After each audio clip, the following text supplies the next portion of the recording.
Crackdown. No, not that one.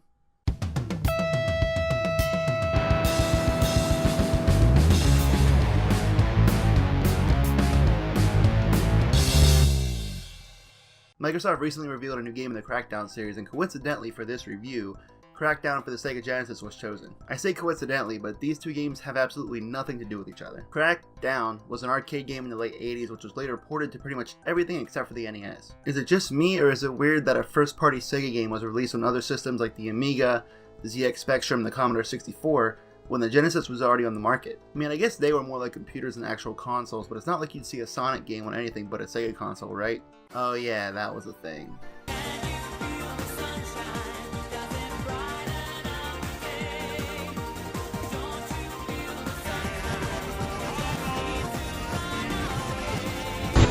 So for the story, Crackdown is laid out for you in text that falls from the sky. Or at least in the Genesis version. The arcade version shows these two badasses being badass.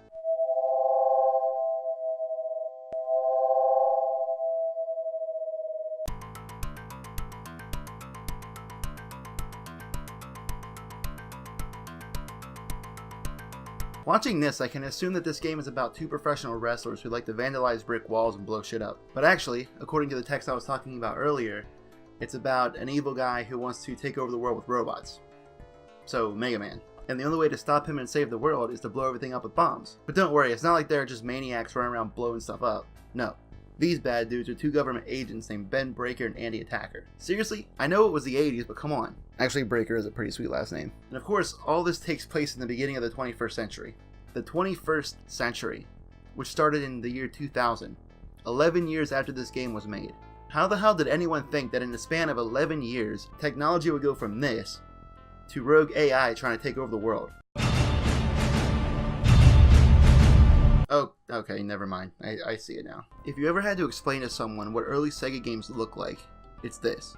This is some Sega-ass looking artwork. For only using a fraction of the screen for the actual gameplay, it doesn't look that bad. The sprites aren't huge or anything, but it's never really hard to tell what's going on. The music generally fits the atmosphere, and while the tracks aren't anything I listen to outside the game, it never really gets annoying. So I mentioned that only a portion of the screen is used for gameplay. The top third or so is used for the map, which shows you the locations that you need to place bombs to complete each stage. To the top right and left of that is each player's lives, ammo, your selected weapon, and how many screen clearing attacks you have left. In single player, the bottom right half of the screen details the enemies in the current stage. In two player mode, it's just the second player's screen. This setup, as odd as it seems, is actually pretty intuitive for this type of game. It might sound like a simple shoot 'em up or run and gun, but it kind of reminds me of Metal Gear. There aren't really any stealth elements, but you can plan out your routes and attacks while fulfilling your objective. I'd actually rather play this than the shitty Metal Gear NES port. The gameplay doesn't really change a whole lot as you progress through the levels. It was an arcade game after all. And then your final points are tallied up. After some credits, Johnny Dick Thrust and Chad Thundercock take a leisurely stroll into a warehouse and blow up Cyborg Satan.